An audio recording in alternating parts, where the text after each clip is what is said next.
Hello, good morning, or shall I say Sabah al Khair. For today's breakfast, we have a taste of classic, the full and tamis.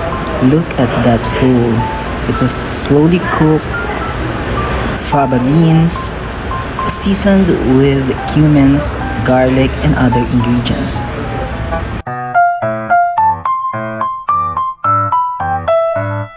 And Bismillah. Pagkatapos ko mga lasya na naglakad kanina sa park, is dumiretso na ako dito para kumain ng full tamis. It was Saturday mga lasya and I woke up early. So full and tamis mga lasya is a perfect nakapartner ang Shai Halib.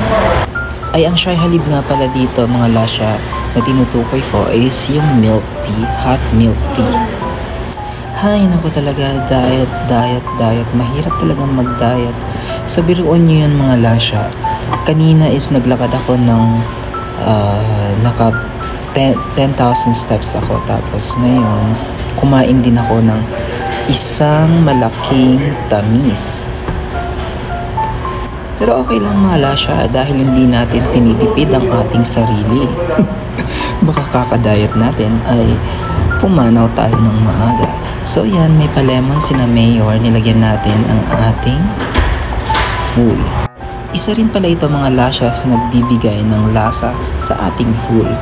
Kasama na rin mga lasya ang maraming nilalagay na olive oil.